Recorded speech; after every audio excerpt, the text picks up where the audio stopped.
ছাত্রলীগ পুলিশকে একদম এখান থেকে আমরা নিয়ে গেছি হচ্ছে ওই চৌরাস্তা পর্যন্ত। তখন হচ্ছে ফ্লাইওভারের নিচে থেকে আমাদেরকে ওরা হচ্ছে আবার গুলি করা শুরু করছে।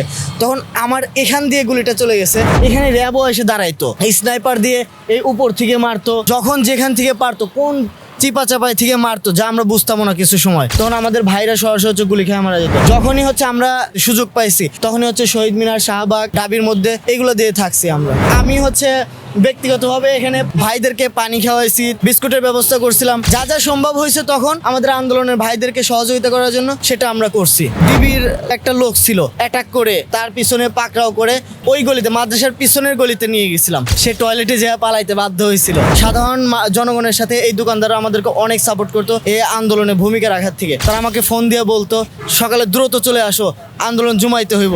আমি প্রথমত আন্দোলনে যুক্ত হই আপনার 11 তারিখে, আর 17 তারিখে আমি হচ্ছে যাত্রাবাড়িতে আসি। যখন হচ্ছে 16 তারিখে আমরা ওই দিক দিয়ে সব কিছুতে ব্যারিকেড দেয়, যখন হচ্ছে কোথাও মুভ করতে পারতেছি না তখন আমরা হচ্ছে যাত্রাবাড়িতে আসি। যাত্রাবাড়িতে আন্দোলনের শুরু করি 17 তারিখ থেকে, মানে 16 তারিখ বিকাল থেকে হচ্ছে যখন আন্দোলনটা শুরু হয়, 17 তারিখে মূলত হচ্ছে আমরা যাত্রাবাড়িতে আন্দোলন করি। আন্দোলনের প্রথম থেকেই আপনার এই স্পটটা যে দেখতেছেন, এখান থেকে আমরা মুভ করার চেষ্টা করি সব সময়। আর যাত্রাবাড়ি চৌরাস্তায় আপনার ছাত্রলীগের সহায়তায় পুলিশ লীগ সম্পূর্ণ আমাদের উপর অ্যাটাক করা শুরু করে।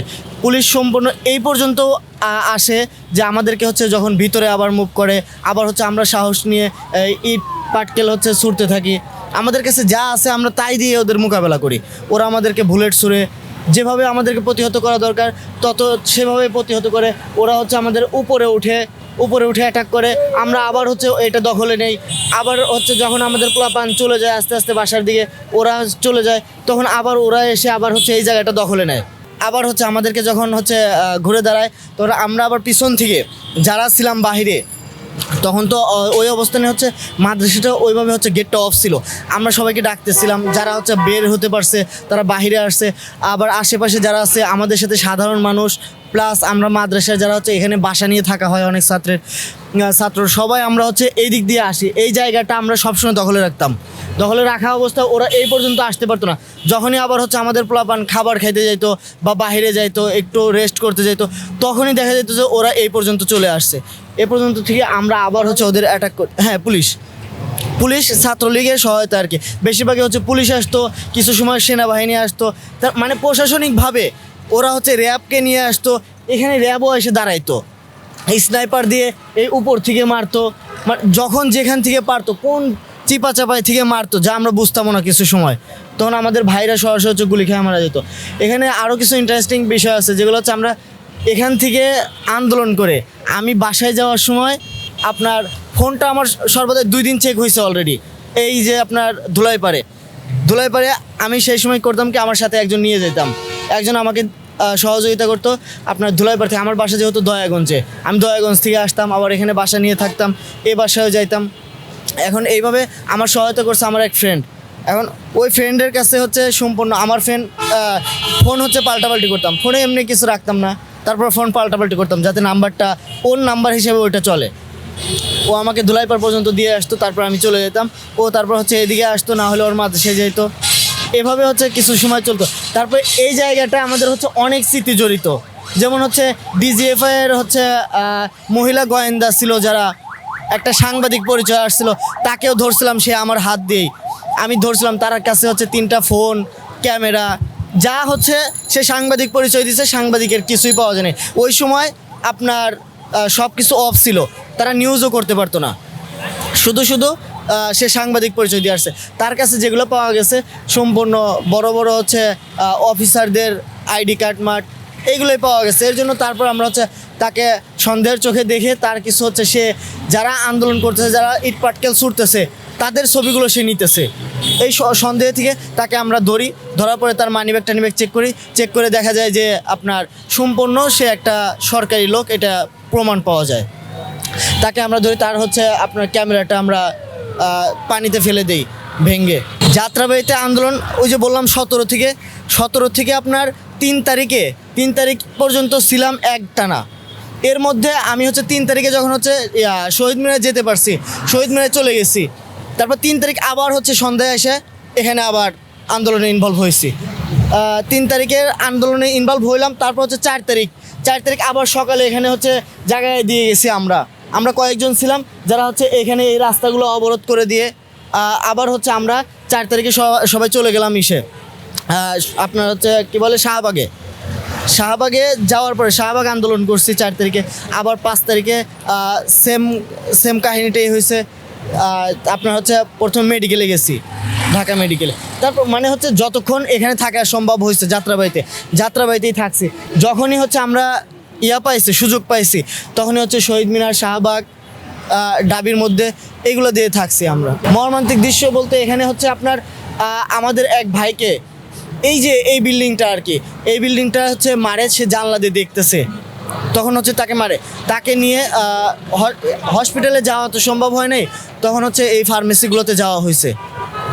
তখন এখানে আরেকটা হচ্ছে মজার বিষয় আছে, যে হচ্ছে সাংবাদিক পরিচয়ে, যে হচ্ছে গোয়েন্দা সংস্থার যাকে ধরছিলাম, তার মানিব্যাগে কিছু টাকা ছিল, সেই টাকার একটা অংশ হচ্ছে আমরা এই কাজে লাগাইছি। এটা মজার হইলেও এটা সত্যি যে ওই সময় সেই কাজটা করছি। আবার আমি হচ্ছে ব্যক্তিগতভাবে এখানে পানি খাওয়াইছি, নিজের বাপের টাকা খরচ করেই বলা যায়, পানি খাওয়াইছি। আবার ওই টাকার কিছু অংশ যেটা ছিল সেটা হচ্ছে ভাইদেরকে পানি খাওয়াইছি। তারপরে হচ্ছে আপনার বিস্কুটের ব্যবস্থা করছিলাম।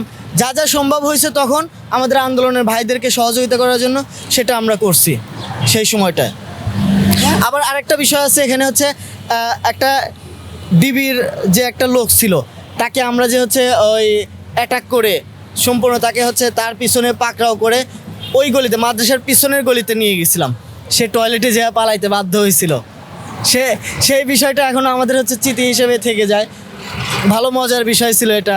এখানে আরেকটা বিষয় হচ্ছে মর্মান্তিক বিষয় আছে, যেটা হলো এই যে ফ্লাইওভারটা দেখতেছেন, এই ফ্লাইওভারের গোড়ায় আমরা যখন হচ্ছে আক্রমণ করতে মানে ওদেরকে অ্যাটাক করতে ওরা আক্রমণ করে আসতেছে, আমরা আবার হচ্ছে সাহসী ভূমিকায় আমরা অ্যাটাক করতে যাইতেছি। ছাত্রলীগ পুলিশকে একদম এখান থেকে আমরা নিয়ে গেছি হচ্ছে ওই চৌরাস্তা পর্যন্ত নিয়ে গেছি। তখন হচ্ছে ফ্লাইওভারের নিচে থেকে আমাদেরকে ওরা হচ্ছে আবার গুলি করা শুরু করছে। তখন আমার এখান দিয়ে গুলিটা চলে গেছে। তখন তো আমরা তো জীবন এমনিই হচ্ছে ছেড়ে দিয়েছিলাম, জীবনের কোনো মায়া ছিল না। ওই মায়া ত্যাগ করেই তো হচ্ছে আমরা সামনে আগাইছিলাম।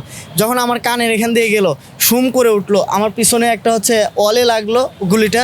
তারপরে দেখে আমি ভাবলাম যে হচ্ছে আলহামদুলিল্লাহ, হয়তো জীবন আর একটু সামনে যাবে, আমরা এই আন্দোলন চালাইতে পারবো। তখন আরও সামনে মুভ করা শুরু করি আমরা। এটা তখন হচ্ছে আমার জন্য আরও একটা সাহস বাড়াইয়া দিছিল যে গুলিটা আমার এখান দিয়ে গেছে, কিন্তু জীবন শেষ হয় নাই, হয়তো সামনে আরও আগাবো। এই পাশ থেকে যখন হচ্ছে টিয়ার সেল মারতো, তখন আমরা ওই পাশ থেকে টিয়ার সেলের মোকাবেলা করতে হতো। আমরা হচ্ছে আপনার ওই গ্যাসটা যেটা ছাড়তো, ধোঁয়াটা যখন মুখ টুক দিয়ে লাল হয়ে যেত, তখন তো আমরা পেস্ট নিতাম, আবার হচ্ছে আগুন জ্বালাইতাম। আবার কিছু সময় ছিল ওই টিয়ার সেলটা আবার উল্টা ওদের দিকে মারতাম। সেটা আমি হচ্ছে আমার 2 বার মারছি, আর হচ্ছে আমার 3 বার আমি নিজে যা হচ্ছে এই টিয়ার সেলগুলো এই যে এখানে কুতুবখালের যে খালটা আছে, এই খালের ভিতর ফালাইয়া দিতাম। এটা আমার কাছে অনেক একটা সেই সময় হচ্ছে ভালো লাগতো আরও। আর এই দোকানদাররা তো মনে করেন যে অনেক সাপোর্ট করতো সাধারণ জনগণের সাথে। এই দোকানদাররা আমাদেরকে অনেক সাপোর্ট করতো এই আন্দোলনে ভূমিকা রাখার থেকে। অনেক দোকানদারের সাথে আমার ব্যক্তিগতভাবে পরিচয় আছে, তারা আমাকে ফোন দিয়ে বলতো সকালে দ্রুত চলে আসো, আন্দোলন জমাইতে হইব। তখন হচ্ছে আমার কিছু বন্ধুবান্ধব ছিল, ভাই ব্রাদার ছিল, যাদেরকে নিয়ে আমি সবসময় নামলে পরে দেখা যেত যে আমরা যদি 5-7 জন একসাথে থাকতাম, আরও হচ্ছে আন্দোলনটা জমে যেত। তখন আমি স্লোগানটা তো সেভাবে হচ্ছে তখন থেকে দিতাম না। আবার যখন দেখতাম যে হচ্ছে স্লোগান দেওয়ার দরকার, তখন আমি নিজেও স্লোগান দিতাম। তার মধ্যে আমাদের মধ্যে একজন ছিল সর্বদা হচ্ছে স্লোগান দিত। ওই মজার বিষয় যেটা হচ্ছে ওরা আমাদেরকে টিয়ার সেল মারতো, ওইটা নামার সাথে সাথে মানে ফাইটে যে হচ্ছে ধোঁয়াটা বের হওয়ার সাথে সাথে উল্টা আবার আমরা মারতাম। এই কাহিনিটা ওই সময় হচ্ছে সিনেমাটিক সিস্টেম ছিল এমন মনে হতো আমাদের কাছে। আবার যেটা পারতাম না, মানে অত দূর দিতে পারতাম না ওদের মতো, তখন আমরা হচ্ছে আবার এটা পুকুরে খালেই ফালাইয়া দিতাম। এই যে এই পাশে যে খালটা আছে, এই খালে ফালাইয়া দিতাম। তারপর মাদ্রাসার ভিতরে একদিন যে টিয়ার সেল মারছিল, ওই দিনও আমি হচ্ছে মাদ্রাসার ভিতরে জুমার নামাজ পড়তে গেছিলাম। 19 তারিখে, এটা সম্ভবত 19 তারিখ শুক্রবার জুমার নামাজ পড়তে যাই। তখন হচ্ছে ওরা মাদ্রাসার ভিতরেও টিয়ার সেল মারে, যদি হচ্ছে মাদ্রাসার গেট বন্ধ ছিল। তারপর টিয়ার সেল মারার পরে ছাত্ররা আরও বেশি ক্ষুব্ধ হয়ে যায়। ক্ষিপ্ত হয়ে যাওয়ার পরে ছাত্ররা হচ্ছে অনেকে বের হয়ে যায়, আন্দোলনে সামিল হয়ে যায় আমাদের সাথে। এই ওই সময়টা মাঝের ভিতরে যে ফেলেছিল মাঝের ভিতরেরটাও হচ্ছে এইভাবে মারা হয়েছিল।